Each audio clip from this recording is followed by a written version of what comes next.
Hello and welcome back. This time we are going to talk about Reg500.12 multi-factor authentication. We defined multi-factor authentication in another video, and that is the authentication through verification of at least two of the three types of authentication factors, which would be something you know, which is the knowledge factor, something you have, which is the possession factor, and something you are, which is the adherence factor. Again, for something you know, that will be your password or PIN. Something you have can be your token, your smart card, your one-time password, and something you are, that could be your retina scan, your fingerprint, basically your biometrics. So a combination of these authentication factors would be the MFA. And I also showed you this page right here. This is the New York DFS Cybersecurity Resource Center. They have a guideline here on multi-factor authentication.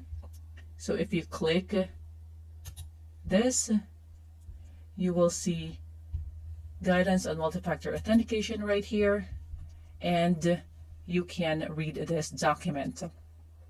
So again, if you want to know more about the Reg 500 requirements and what the state really wants you to do, but you're kind of lost, you can visit their page and you can find different guidance on their website, just like the guidance on multi-factor authentication that we are not going to read right now. So going back, anyway, MFA is an expensive security implementation, to be honest, but every organization should really implement this security control. Also, cyber insurance companies are very particular with this control. So if you are planning to transfer your risk to a cyber insurance company, you probably need to start looking into MFA implementation. Anyway, if you are a covered entity, any individual accessing your information systems must use MFA before they are allowed access. Again, the key word is any individual. So that could be internal or external users, and that include employees, third-party vendors or business partners, and even your consumers logging into their online accounts. But if you are an entity that qualifies for a limited exemption as detailed in 500.19, you don't have to worry about a wide and broad implementation, although again, it is good to have and be utilized by any individual accessing your systems. But if your organization do not have the budget, you can have a limited implementation just to satisfy the requirement.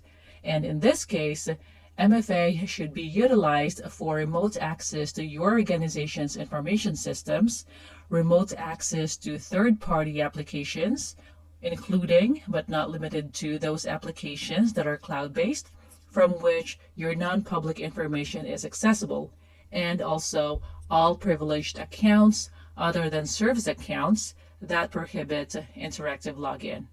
And we will talk more about interactive login when we look at PCI DSS. But in a nutshell, interactive login is when you have to input your login credentials. And if you cannot fully implement MFA as required by Reg 500, you can use compensating controls that should be equivalent to security provided by MFA or a more secure control. It should be documented, and that document should be reviewed periodically, at minimum annually, by your CISO, of course, if you have one. And again, we talked about external CISOs that can be hired as well if your organization doesn't have one. So that is it for this video, and I will see you in the next one.